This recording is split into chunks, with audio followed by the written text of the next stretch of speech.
The priest's Latin chanting echoed across the fence as holy water splashed onto my freshly planted garden. Karen stood beside him, her eyes blazing with righteous fury, pointing at the exact spot where my pool used to be. "Curse this unholy ground!" she shrieked. I watched from my kitchen window, coffee mug trembling in my hands, as the man of God raised his cross toward my home. What Karen didn't know was that beneath her own pristine lawn lay a secret that would make my removed pool look like child's play, and in 24 hours, her own twisted past would come bubbling to the surface like the jackhammer's violent percussion shattered the morning silence at exactly 7 a.m., sending shock waves through the suburban tranquility of Maple Street. Sarah Chen gripped the vibrating tool with both hands, her safety goggles fogging with determined sweat as she attacked the concrete pool deck with methodical fury. "This is it," she muttered through gritted teeth, chunks of concrete flying around her steel-toed boots. No more reminders. The kidney-shaped pool that had dominated her backyard for 15 years was finally meeting its end. Every crack of concrete felt like a small victory against the memories that had poisoned this space. Memories of her ex-husband David's late-night parties, his affairs conducted in the hot tub while she worked night shifts at the hospital, the final confrontation that had ended with him face down in the chlorinated water, too drunk to remember how he'd gotten there. 3 months since the divorce was finalized. 3 months since she'd gotten the house and he'd gotten his freedom. Now she was erasing every trace of their shared life, one sledgehammer blow at a time. "Excuse me." The shrill voice cut through. The jackhammers roar like nails on a chalkboard. Sarah killed the engine and looked up to see her neighbor Karen Whitmore standing at the fence line, her platinum blonde hair perfectly coiffed despite the early hour, her manicured hands planted firmly on her yoga pants-clad hips. "What exactly do you think you're doing?" Karen's voice carried that particular tone of suburban entitlement that Sarah had grown to despise over the years. Sarah pulled off her safety goggles and wiped her forehead with the back of her glove. "Removing my pool. It's my property." At 7 in the morning? Some of us value our beauty sleep. Karen's lips pursed into a tight line. "And what about my property values?" That pool was a selling point for the entire neighborhood. "Not my problem." Sarah reached for the jackhammer's cord. "Oh, it absolutely is your problem." Karen's voice rose an octave. "I've looked into this. You can't just destroy a permanent fixture without proper permits. I bet you don't have permits." Sarah straightened slowly, feeling the familiar heat of anger building in her chest. "I have every permit I need. Would you like to see them?" "I don't believe you." "Then call the city. I'm sure they'll be happy to explain property rights to you." Sarah yanked the jackhammer's cord, and the machine roared back to life. Karen's mouth moved, but her words were lost in the mechanical symphony of destruction. She stomped back toward her house, her designer sneakers slapping against her perfect stone pathway. By noon, Sarah had reduced the pool deck to rubble. The concrete shell of the pool itself would require heavier equipment, but she'd hired a demolition crew for that phase. Today was about personal satisfaction, the therapeutic destruction of everything that reminded her of David. She was loading concrete chunks into a wheelbarrow when she noticed Karen standing at her living room window, phone pressed to her ear, gesturing wildly. Sarah waved cheerfully and dumped another load of debris into the growing pile by her driveway. The demolition crew arrived at 1 p.m., 2 burly men in reflective vests driving a small excavator on a trailer. Sarah met them at the front gate, contract in hand. "Mrs. Chen." The older man extended a calloused hand.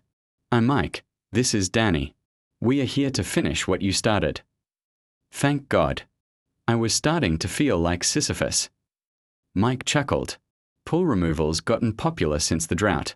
Folks want gardens instead of water bills. As they maneuvered the excavator into the backyard, Sarah noticed Karen emerge from her house with a clipboard and a measuring tape. She began walking the property line, making notes and shaking her head disapprovingly. Neighbors got opinions. Danny asked, following Sarah's gaze. "Oh, she's got lots of those." The excavator's hydraulic arm bit into the pool's concrete shell with a satisfying crunch. 20 years of family barbecues and birthday parties crumbled into industrial waste. Sarah felt oddly liberated watching the destruction, like she was excavating her own soul. Mike called out after 2 hours of steady demolition. "We've got a problem." Sarah hurried over to where the men stood beside the half-demolished pool. The excavator had exposed the underground plumbing, but something else had been revealed in the process, a concrete wall that definitely wasn't part of the original pool construction. "That's weird," Danny said, crouching beside the exposed structure. "Looks like there was something here before the pool." Mike nodded grimly. "Looks like a septic tank. Old one. But the city records show this neighborhood was always on municipal sewer." Sarah frowned. The house had been built in 1987, the pool added in 1995. She'd seen the original construction photos when she and David bought the place. There had never been mention of a septic system. "Could be an old cesspool," Mike continued. "Sometimes developers would just cap them instead of properly removing them. Cheaper that way." "Is it safe?" "Probably. But we need to know what's down there before we keep digging. Could be full of old waste, could be empty. Could be." He trailed off, looking uncomfortable. "Could be what?" "Well, sometimes people used old septic tanks for storage. Not always legal storage, if you know what I mean." Sarah felt a chill despite the afternoon heat. "What kind of storage?" Before Mike could answer, a shrill voice cut across the yard. "I knew it."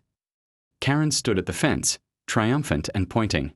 She'd climbed onto something, a ladder or garden stool, to peer over the 6-foot privacy barrier. "I knew you didn't have proper permits. You've disturbed a septic system without environmental clearance." "It's not my septic system," Sarah called back. "We are on city sewer." "Then what is it?" That was the question, wasn't it? Sarah stared into the excavated hole, at the concrete structure that had been hidden beneath her pool for decades. Something about its placement bothered her, too close to the property line, too carefully concealed. "Mike, can you tell how old this is?" He climbed down into the hole and examined the concrete. Construction style looks like 1980s, maybe early 90s. Before your pool, for sure. Sarah's mind raced. The previous owners had been an elderly couple named Henderson. They'd sold to David and her in 2009, moving to assisted living. Pleasant people, from what she remembered. Mr. Henderson had been a retired contractor. Mrs. Chen. Danny called from the excavator. "You want us to stop here for today?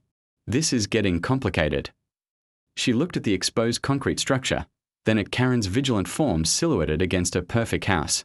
Something wasn't right about any of this, but she couldn't put her finger on what. "No," she said finally.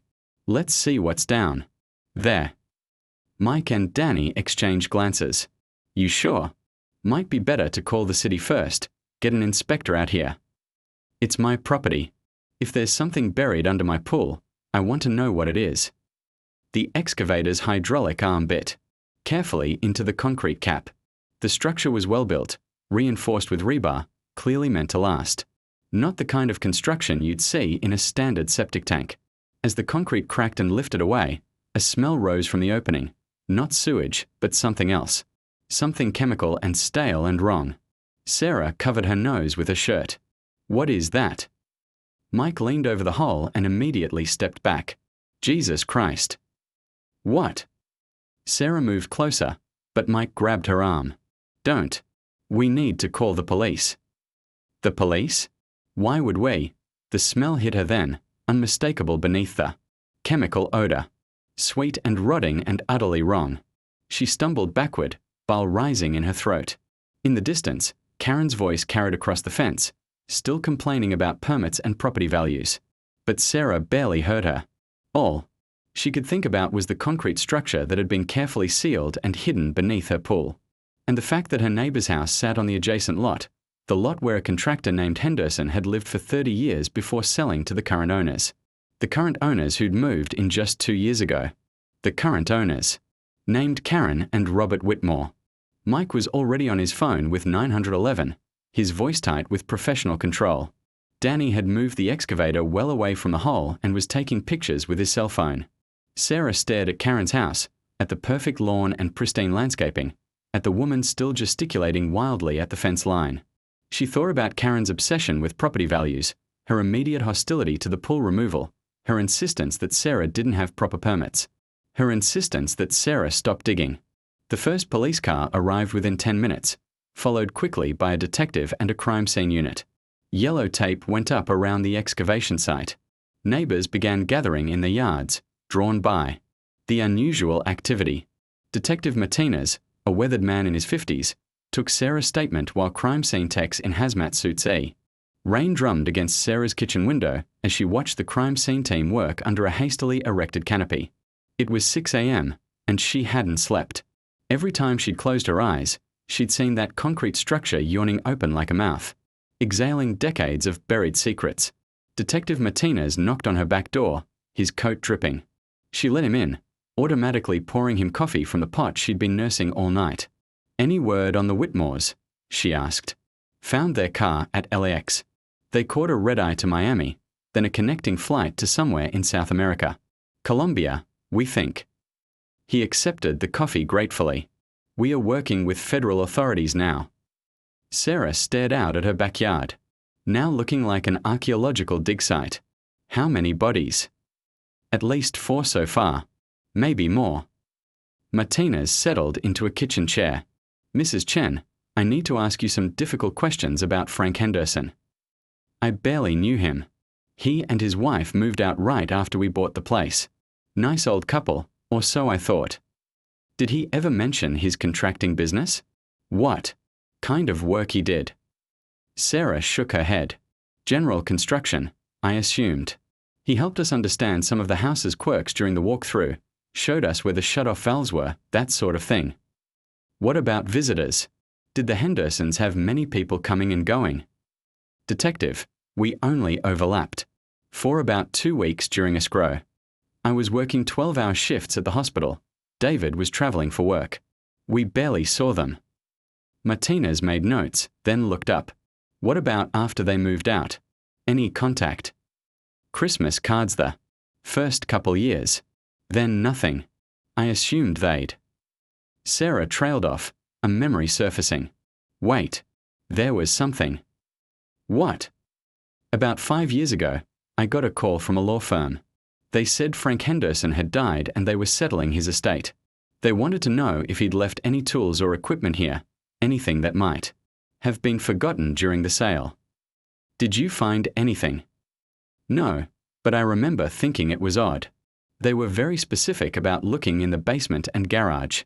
The lawyer kept asking about concrete work, whether Frank had left any bags of cement or rebar." Martinez leaned forward. "Did you give them permission to search?" "I told them to call David. It was his house then too. He said no, told them. Whatever Frank left behind was our property now." Sarah paused. The lawyer got angry. Said it was a matter of settling debts to contractors and suppliers. "You remember the law firm's name?" "Morrison and Associates, I think. David handled it." Martinez was already reaching for his phone when Sarah's doorbell rang. Through the front window, she could see a white van parked at the curb. Not another crime scene vehicle, but something else. Something that made her stomach drop. "Detective," she said slowly, "I think we have a problem." Martinez followed her to the front door, where they could see a small crowd gathering on the sidewalk. The white van bore the logo of Channel 7 News. A reporter was setting up a camera, pointing towards Sarah's house. "How did they?" Martinez started. His radio crackled to life. "Detective Martinez, we've got media showing up at the scene. What's your status on public information?" "Damn it," Martinez muttered, then keyed his radio. "No public statements yet. Secure the perimeter and keep the press back." But it was too late. Sarah could see neighbors emerging from their houses, drawn by the news van like moths to flame. Mrs. Patterson from across the street was already talking to the reporter, gesturing excitedly towards Sarah's backyard. "This is going to be a circus," Sarah said. Before Martinez could respond, another vehicle pulled up, a black sedan with government plates. 2 people in dark suits got out, moving with the purposeful stride of federal agents. "FBI?" Sarah asked. "Probably. Once we found evidence of multiple victims and the Whitmores fled the country." Martinez shrugged. This just became a much bigger case. The federal agents approached the front door. The older one, a woman with steel grey hair and sharp eyes, showed her badge through the window. "Agent Patricia Vance, FBI. We need to speak with Mrs. Chen. Sarah let them in, feeling like her house was being invaded by the entire justice system. Agent Vance's partner, a younger man with the look of someone who'd missed too many meals chasing leads, introduced himself as Agent Torres. Mrs. Chen, Agent Vance began without preamble, we need to know everything about your relationship with Frank and Martha Henderson. I've already told Detective Martinez. Tell us again. For the next hour, Sarah repeated her story while Agent Torres took notes and Agent Vance asked increasingly pointed questions. Had the Hendersons ever mentioned other properties? Had they seemed nervous about anything? Had they ever talked about their past? Look, Sarah said finally, I was a buyer, not their confidant. We interacted for maybe 6 hours total during the entire purchase process. Agent Vance exchanged glances. With her partner, Mrs. Chen, we ran Frank Henderson's name through our databases. He wasn't just a contractor. From 1985 to 1998, he was under investigation for money laundering and possible connections to organized crime in Nevada. Sarah felt the blood drain from her face. What? Nothing was ever proven, but there were allegations that his construction company was used to dispose of problems for certain criminal organizations. You're saying my house was built by a mob contractor. We are saying Frank Henderson may have been in the business of making people disappear, and your pool was built directly over what appears to be his primary disposal site. The room fell silent except for the rain drumming against the windows. Sarah stared at the agents, trying to process the implications. But that doesn't explain the Whitmores, she said. They only lived here 2 years. How would they know about any of this? Agent Torres looked up from his notes. That's what we are trying to figure out. Karen Whitmore's maiden name was Morrison. The name hit Sarah like a physical blow. Morrison, as in Morrison and Associates. The law firm that called you about. Frank Henderson's estate. Karen Whitmore's father was James Morrison, the senior partner. Sarah sank into her chair. So she knew. She's known all along what was buried here. It gets worse, Agent Vance continued. James Morrison died 6 months ago. Suicide, according to the Las Vegas police. Left behind a note confessing to helping Frank Henderson cover up multiple murders in the 1990s. Jesus Christ. Karen and Robert bought this house 2 months after her father's death. They paid cash, 20% over asking price. The pieces were falling into place with horrible clarity. Karen hadn't bought the house to live in it. She'd bought it to guard it, to make sure the secrets stayed buried. But why run now? Sarah asked. If she'd kept quiet, nobody would have known. Detective Martinez spoke up. Because you decided to remove the pool. Once we started digging. A commotion outside interrupted him. Through the front window, Sarah could see the news crew interviewing Mrs. Patterson, who was pointing dramatically at the crime scene tape and talking rapidly. Agent Vance's phone rang. She answered curtly, listened for a moment, then hung up. With a grim expression. That was our Miami field office. Karen and Robert Whitmore weren't just running from us. They withdrew their entire life savings before leaving, $2.3 million in cash and liquidated assets. That's a lot of money for a suburban couple, Martinez observed. It is. Especially when Robert Whitmore was unemployed and Karen worked part-time. At a yoga studio. Agent Vance stood. We think they've been blackmailing people. Using their knowledge of what's buried here to extort money from families of the victims. Sarah felt sick. For 2 years, while I was living right next door, they were profiting from murder, Agent Torres finished. And when you started digging, their income stream was about to dry up. A loud crash from the backyard made them all turn. Through the kitchen window, Sarah could see that one of the crime scene techs had dropped something. He was staring into the excavation site, his face pale beneath his hard hat. Detective Martinez's radio crackled again. Detective, you need to get back here. We've found something else. Martinez headed for the back door, followed by the FBI agents. Sarah started to follow, but Agent Vance stopped her. Mrs. Chen, you might want to stay inside for this. But Sarah had lived with uncertainty for too long. She pushed past them and walked out into the rain, ignoring the crime scene tape and the photographer's flashing camera from across the fence. The excavation had expanded overnight. What had started as a simple pool removal now looked like an archaeological dig, with carefully marked grids and evidence flags scattered across the exposed earth. Dr. Elizabeth Reeves, the forensic anthropologist, who'd arrived that morning, was crouched beside a new section of the dig site.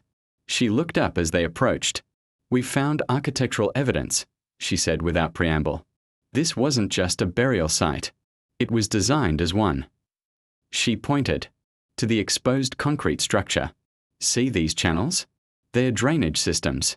And this," she indicated a series of metal pipes. "Ventilation. Someone built this specifically for disposing of bodies." Agent Vance crouched beside her. "How many victims are we looking at?"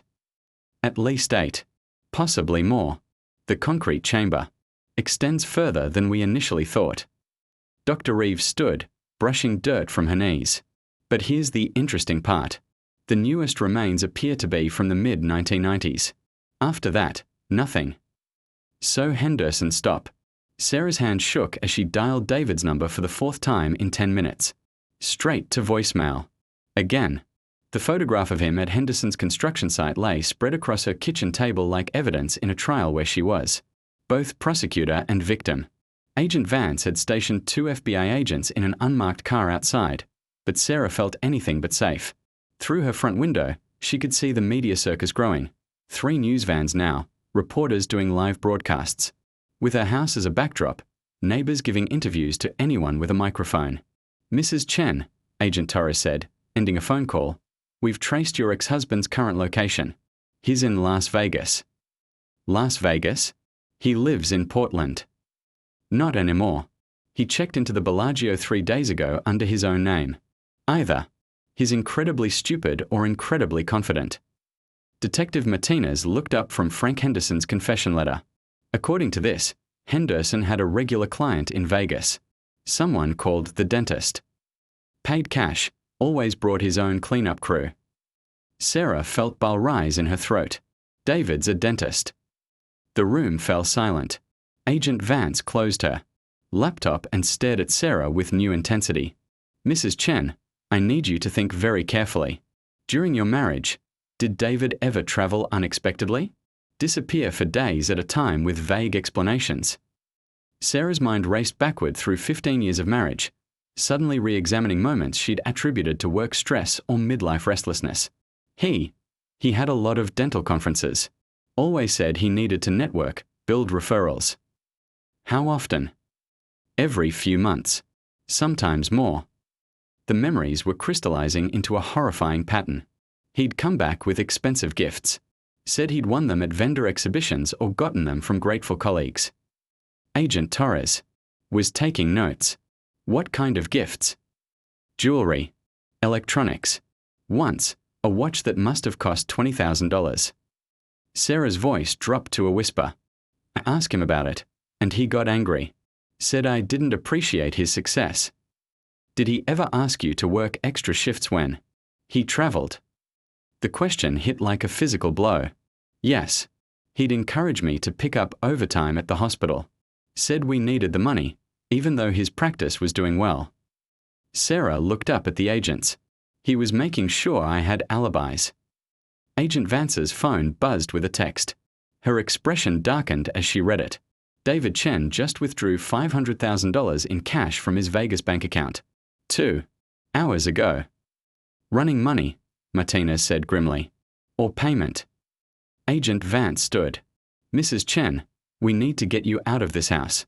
Now." "Why? What's happened?" Before anyone could answer, Sarah's phone rang. Unknown number. She looked at Agent Vance, who nodded and activated a recording device. "Hello." "Sarah." David's voice, calm and familiar, sent ice through her veins. "I hear you've been busy." "David, where are you?" "Close enough. We need to talk."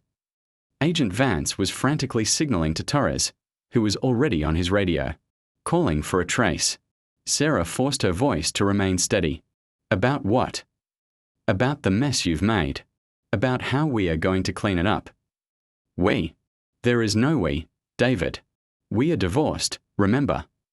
A pause. Then David's laugh, cold and empty. Sarah, sweetheart, divorce papers don't change certain business relationships. You've put both of us in a very dangerous position. I didn't put us anywhere. I removed a pool. You buried people under it. I didn't bury anyone. Frank did that. I just facilitated introductions. Sarah's free hand clenched into a fist. You're a murderer. I'm a businessman. There's a difference. His tone hardened. And right now, business is very bad. The people I work with don't like publicity, Sarah. They're old-fashioned that way. Agent Vance held up a notepad. Keep him talking. So what do you want? Sarah asked. I want you to disappear. Tonight. There's a car coming for you at 8 p.m.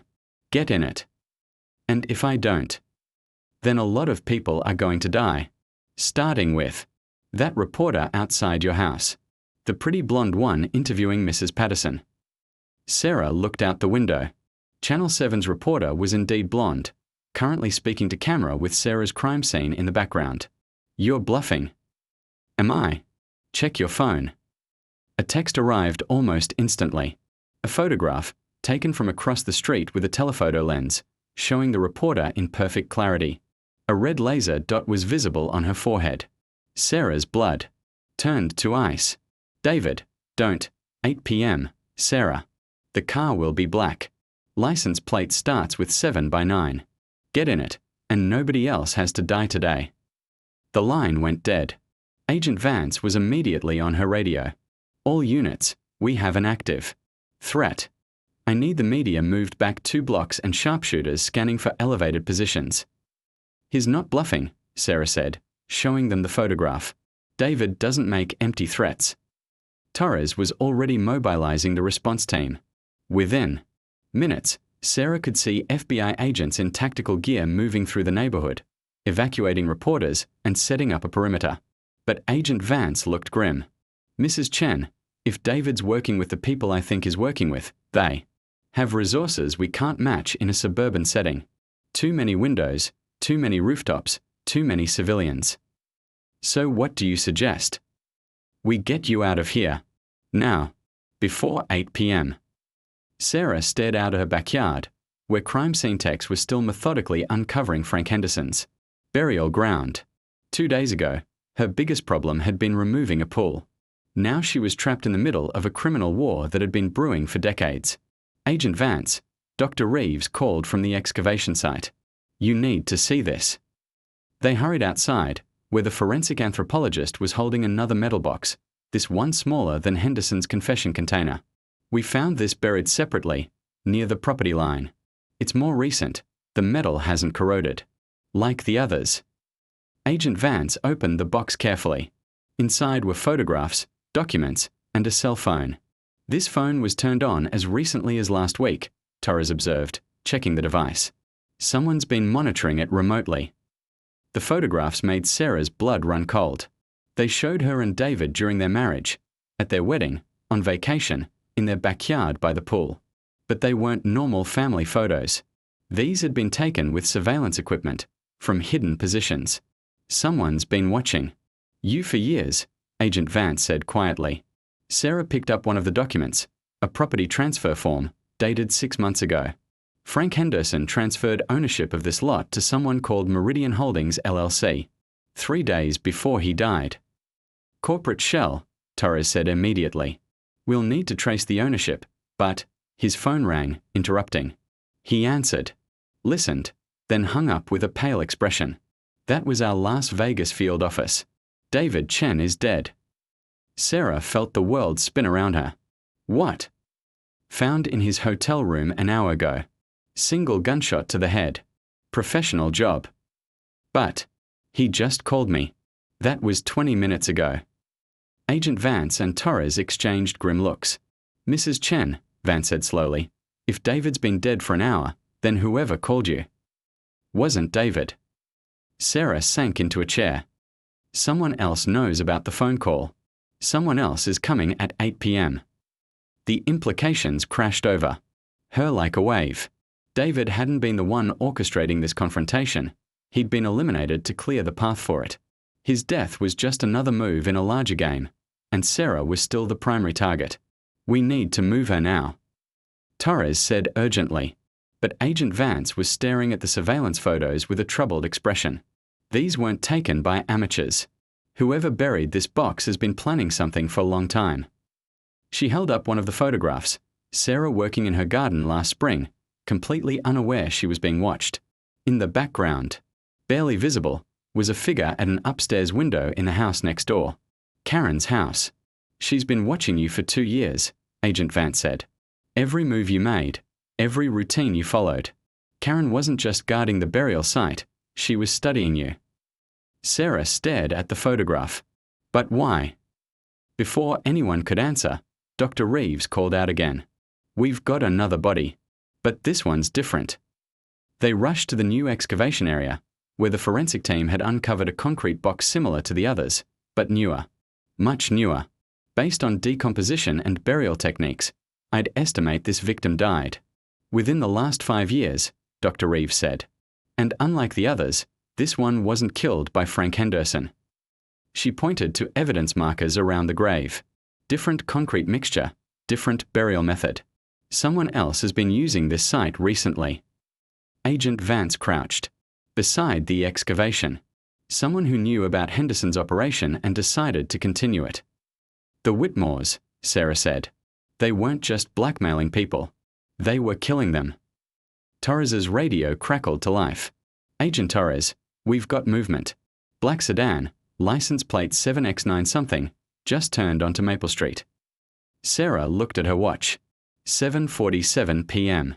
They're early, Agent Vance said grimly. She keyed her radio. All units, take positions. Do not approach the vehicle until we have the occupants identified. Through the front window, Sarah could see the black sedan moving slowly down the street, its tinted windows making it impossible to see inside. It stopped directly in front of her house, engine running. Nobody got out. Agent Vance's phone rang. She answered, listened, then held it out to Sarah. Sarah stared through the peephole at Martha Henderson's weathered face, the same kind eyes and gentle smile she remembered from 15 years ago. But now those eyes held something else, a cold calculation that made Sarah's skin crawl. Agent. Vance positioned herself beside the door, weapon drawn but held low. Don't open it, she whispered. But Martha's voice carried clearly through the wood. Sarah, dear, I know you're frightened, but hiding won't solve anything. We have business to discuss. I have nothing to discuss with you, Sarah called back. Martha chuckled, a sound like autumn leaves rustling. Oh, but you do. You see, you've been living in my house for 15 years.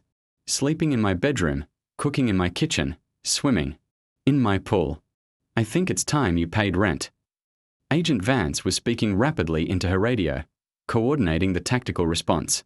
But Martha seemed oblivious to the FBI presence, as if she was simply making a social call. The property records, Sarah began. Show exactly what I wanted them to show, Martha interrupted. Frank was always so meticulous about paperwork. But he wasn't the brains of the operation, dear. He was just the muscle.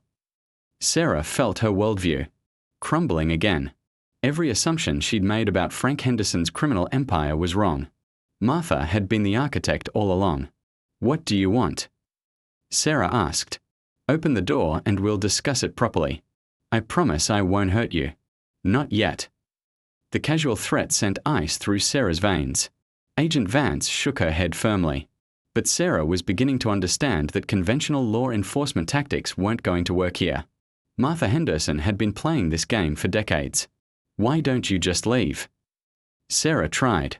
Take your money and disappear. The FBI knows everything now.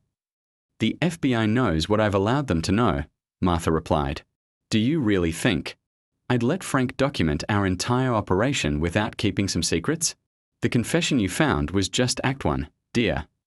Dr. Reeves came running from the backyard, her face pale with discovery. She handed Agent Vance a manila folder with trembling hands. We found another cache, she whispered. Hidden in the pool's filtration system. Financial records, client lists, payment schedules. This operation was massive. Agent Vance opened the folder and her expression darkened. Jesus Christ. These go back 40 years. Names, dates, amounts. She looked up at Sarah. Your pool wasn't just built over a burial ground. It was the operational headquarters. What does that mean? It means every time you went swimming, you were floating over the nerve center of a criminal empire that spans 3 states and involves politicians, judges, business leaders. Agent Vance stopped, staring at one of the documents. What? Your divorce attorney is on this list. Paid Martha Henderson $50,000 3 years ago. Sarah felt the room spin. Marcus Brennan? But he helped me get the house in the divorce settlement. Because Martha wanted you to have it. She orchestrated your entire divorce too. Make sure you kept the property. The implications crashed over Sarah like a tsunami. Her marriage hadn't just been built on lies. Her divorce had been manipulated to serve Martha's purposes. Even her freedom had been an illusion. Martha's voice came through the door again, now tinged with impatience. Sarah, I'm growing tired of this conversation. Open the door, or I'll have to demonstrate why people call me the Iron Grandmother. Agent Torres, monitoring communications, looked up sharply. Iron Grandmother? That's the nickname for the most wanted female crime boss in the Southwest. We've been hunting her for 20 years. Well, Agent Vance said grimly, looks like she just turned herself in. But even as she said it, something felt wrong to Sarah. Martha Henderson hadn't survived 40 years of criminal activity by making careless mistakes. This confrontation was too public, too exposed. Agent Vance, Sarah said slowly, this is a trap. Before Vance could respond, the lights went out. Emergency power kicked in immediately, bathing the house in red light. Agent Torres was already on his radio, but only static answered.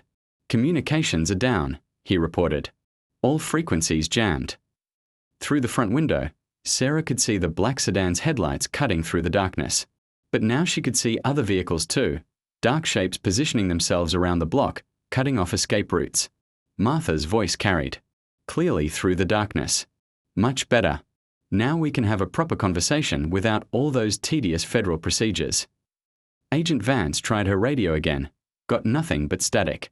They've isolated us. Professional job. The back door exploded inward. 3 figures in tactical gear poured through the kitchen, moving with military precision. Agent Torres managed to get one shot off before a taser dropped him. Agent Vance pushed Sarah behind the couch and returned fire, but the attackers had night vision and superior positioning. The firefight lasted 30 seconds. When it ended, both FBI agents were down, unconscious, not dead, but completely incapacitated. Sarah crouched behind the couch, heart hammering, as the tactical team secured the house. Their movements were completely silent, professional, coordinated. Clear, one of them reported. The front door opened, and Martha Henderson walked in, like she was entering her own living room, which, Sarah realized, she was. Hello, dear, Martha said pleasantly, settling into Sarah's favorite armchair. I do apologize for the dramatics, but federal agents can be so inflexible about proper procedure. Sarah remained behind the couch, but Martha gestured dismissively. Oh, come now. Don't be silly. If I wanted you dead, you'd be dead. I want to hire you. Hire me? Of course. You're a nurse, aren't you? Critical care experience, trauma training, excellent patient outcomes. I've read your file. Sarah slowly stood up, keeping her hands visible. The tactical team had positioned themselves around the room, but their weapons were lowered. I don't understand. Martha smiled, and for a moment she looked exactly like the sweet grandmother who'd sold them the house. Sarah, dear, you've disrupted a very profitable business. But disruption can also be opportunity, if one approaches it correctly. She gestured toward the backyard, where the excavation continued under portable floodlights. Frank's burial ground served its purpose, but it was always temporary. A proof of concept, you might say. I have much grander plans. Such as? Have you ever heard of medical tourism? Wealthy people traveling to other countries for procedures they can't get at home. Sarah's blood chilled as she began to understand. I'm creating a new service sector. Wealthy criminals who need to disappear permanently, but don't want to actually die. New identities, new faces, new lives. All provided by medical professionals who understand the value of discretion. You want me to help people fake their deaths. I want you to help them achieve better lives. Think of it as witness protection for people who can afford premium service. Martha stood and walked to the window, looking out at the crime scene. The FBI will find exactly what I want them to find. A burial ground from the 1990s, operated by my late husband. Karen and Robert will confess to recent murders and blackmail. Case closed. And me. You disappear. New identity, new life, very generous compensation. In return, you provide medical services for my clients as they transition to their new lives. Sarah stared at this woman who'd orchestrated 15 years of her life, who'd arranged her marriage and divorce, who'd killed her ex-husband and manipulated federal agents. What if I refuse? Martha's smile never wavered. Then you'll join Frank's collection in the backyard. But permanently this time. One of the tactical team members approached Martha and whispered something in her ear. Her expression tightened. Slightly. It seems we have a complication, Martha said. Karen and Robert have decided to negotiate with more than just the FBI. What do you mean? They've contacted my competitors. Very unprofessional of them. Martha walked to the kitchen and picked up a satellite phone. Dmitri? Yes, it's Martha. I understand you've been speaking with the Whitmores. She listened for a moment, her face darkening. I see. And what exactly did they tell you about my operations? Sarah couldn't hear the other side of the conversation, but Martha's expression grew increasingly grim. No, Martha said finally. The girl is mine. She's part of my operation now. Another pause. Because she's sitting on 40 years of evidence, and I need her cooperation to manage it properly. Martha hung up and turned to Sarah with a new urgency.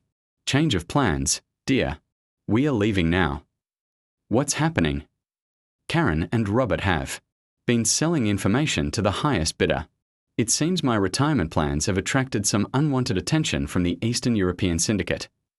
As if summoned by her words, the sound of helicopters became audible in the distance. Multiple aircraft, approaching fast.